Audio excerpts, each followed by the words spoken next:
SDM को थप्पड़ मारने का प्रकरण लगातार सुर्खियों में है और तूल पकड़ रहा है। प्रकरण को लेकर निर्वाचन विभाग ने सख्त रुख अपनाया है। जो संबंधित एसडीएम है जिन्हें थप्पड़ मारा गया, उनसे ये कहा गया और ये निर्देशित किया गया है कि प्राथमिकी दर्ज करो, शिकायत दर्ज करवाओ। चुनाव आयोग ने थप्पड़ कांड को गंभीरता से लिया है। मतदान को प्रभावित करने के उद्देश्य से हंगामे का आरोप है। मुख्य निर्वाचन अधिकारी नवीन महाजन ने सख्त कार्रवाई का आश्वासन दिया है। उन्होंने एसडीएम को यह निर्देशित करवाया है कि डरे नहीं, बेझिझक निश्चिंत होकर मामला दर्ज करवाएं। निर्वाचन विभाग सख्त रुख अपना रहा है और ऐसे में कभी भी किसी भी बड़ी कार्रवाई के लिए अब निर्दलीय प्रत्याशी नरेश मीणा को तैयार रहना चाहिए। इसे इस नजर से भी देखा जा रहा है, यह आरोप भी है कि मतदान को प्रभावित करने के उद्देश्य से यह सब किया गया। मुख्य निर्वाचन अधिकारी साफ तौर पर कह रहे हैं कि सख्त से सख्त कार्रवाई की जाएगी। यह मामला लगातार तूल पकड़ रहा है। आज प्रदेश में मतदान चल ही रहा था, इसी दौरान यह थप्पड़ कांड सामने आता है, जिसके बाद से हर कोई भौचक्का है। आप कैसे किसी खादीधारी से इस तरह की उम्मीद कर सकते हैं, इस तरह के बर्ताव की उम्मीद कर सकते हैं? हालांकि उनका अपना एक कबूलनामा तो आया है, अपना एक वर्जन तो आया है। वो ये कह रहे हैं कि मैं गिरफ्तारी के लिए भी तैयार हूं, पर सवाल लगातार बना हुआ है कि कोई कैसे इस तरह के घटना को, कांड को अंजाम दे सकता है। निर्वाचन विभाग ने सख्त रुख अपनाया है, एसडीएम को कहा है कि मामला दर्ज करवाओ। और ज्यादा जानकारी के लिए बात करेंगे सहयोगी मनोज से। मनोज, क्या अपडेट्स हैं? जी स्वप्न, बिल्कुल जिस तरह से आरएस एसोसिएशन ने आज सचिवालय में जाकर जो मुख्य निर्वाचन अधिकारी है नवीन महाजन, उनसे मुलाकात की थी और मुलाकात करने के बाद पूरे प्रकरण में कार्रवाई करने की मांग यहां पर रखी थी, जिस पर मुख्य निर्वाचन अधिकारी नवीन महाजन ने जो उपखंड अधिकारी हैं उनको साफ तौर पर निर्देश दिए थे कि निर्वाचन कार्य में बाधा डाली गई है, जिसके चलते आरोपी के खिलाफ मुकदमा दर्ज कराया जाए और आगे की जो कार्रवाई है वो अमल में लाई जाए। तो क्या इस बारे में जानकारी मिल पा रही है कि एसडीएम ने मुकदमा दर्ज करवा दिया है, नहीं करवाया? अगर करवाया है तो किस थाने में करवाया है? उसने अपनी प्राथमिकी में क्या लिखा है?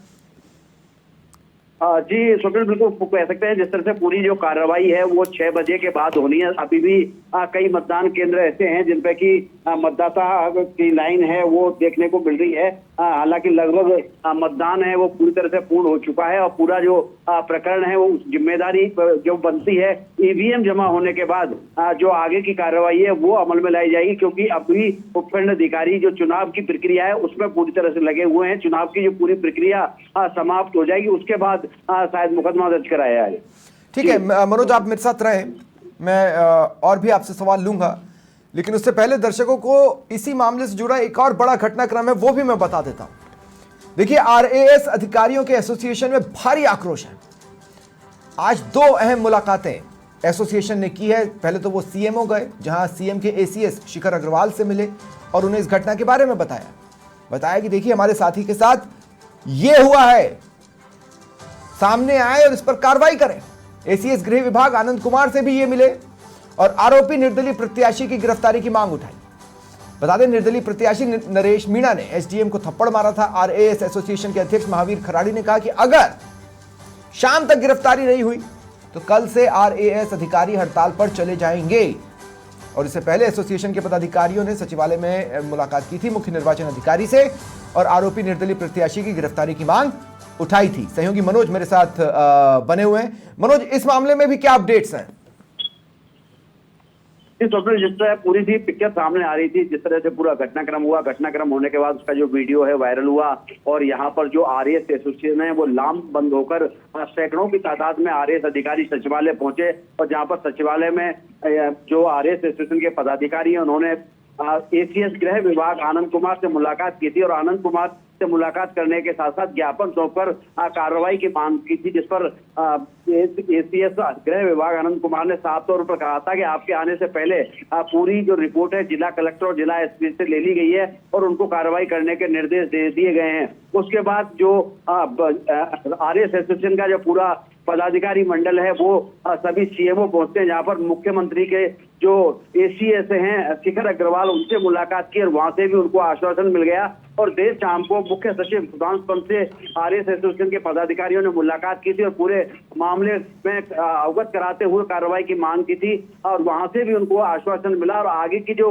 कार्रवाई अब देखने को मिलेगी, क्योंकि अभी जो चुनाव की मतदान जरूर लगभग संपन्न हो चुका है, लेकिन चुनाव की जो अन्य प्रक्रिया है वो अभी चल रही है। उसके बाद जो आगे की कार्रवाई है वो आगे बढ़ती हुई नजर आएगी। हाँ, साफ तौर पर ये जरूर कहा गया है कि शाम के 6 बजे के बाद यदि गिरफ्तारी नहीं होती है तो कल हड़ताल रहेगी, और जिसको लेकर जो सचिवालय कर्मचारी संघ है उन्होंने भी अपना समर्थन दिया है कि यदि RS अधिकारी हड़ताल पर जाते हैं तो हम भी उनके समर्थन पर हड़ताल में जाएंगे। तो हड़ताल के लिहाज से क्या हलचलें दिख रही हैं?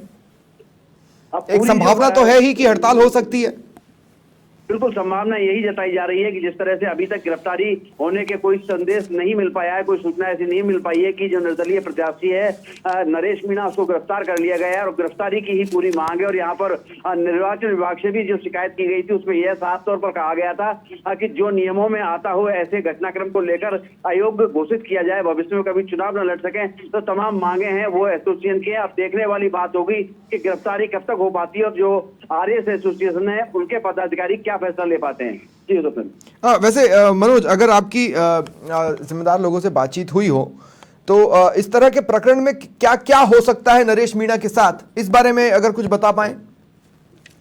जी स्वप्निल, बिल्कुल इसमें पूरा जो निर्वाचन आयोग है वो फैसला लेगा। घटनाक्रम यहाँ से गिरफ्तारी होना तो तय है, लेकिन ऐसा कुछ नियम बताया जा रहा है कि जब तक मतदान की जो प्रक्रिया चलती है तब तक कोई अभी प्रत्याशी की गिरफ्तारी नहीं की जा सकती। जिस तरह से शाम को 6 बजे तक मतदान की प्रक्रिया है वो संपन्न होनी है, और भी कई नियम और कायदे कानून है उनको भी देखना होगा। देखिए टेक्निकली मनोज, टेक्निकली 6 बजे के बाद, चूंकि देखिए 2 मिनट मनोज, टेक्निकली अगर हम देखें तो मतदान की प्रक्रिया एक तरह से संपन्न हो चुकी है। अब तो जो लाइनों में लगा है वही अपने मताधिकार का इस्तेमाल कर सकता है। टेक्निकली मनोज अपन बात कर रहे हैं। मैं ये पूछ रहा हूं कि क्या नियमों में ऐसा भी है कि इस तरह के प्रत्याशी का जो वो कंटेस्ट कर रहा है उसको रद्द ही कर दिया जाए, या क्या नियम और क्या कहते हैं? जी स्वप्निल, जिस तरह से पूरे चुनाव के जो नियम हैं, कई नियम बने हुए हैं, खास करके जो कठोर नियम बने थे जब मुख्य निर्वाचन आयुक्त TN शेषन थे उस समय कई नियम नए बनाए गए थे। उसमें कई ऐसे प्रावधान है जिनका अध्ययन यहाँ पर निर्वाचन विभाग को करना होगा, और अध्ययन करने के बाद ही आगे का निर्णय है वो निर्वाचन विभाग लेता हुआ नजर आएगा, क्योंकि पूरा इसमें निर्णय कार्रवाई करने का काम पुलिस का है और उसके बाद निर्णय लेने का जो पूरा काम है वो निर्वाचन आयोग का है। तो यहाँ से जो मुख्य निर्वाचन अधिकारी है उन्होंने निर्वाचन विभाग दिल्ली को पूरे मामले से घटनाक्रम से अवगत करा दिया है। वहां से क्या दिशा निर्देश आते हैं उनकी पालना यहाँ पर की जाएगी। ठीक है, बहुत बहुत शुक्रिया तमाम जानकारी के लिए।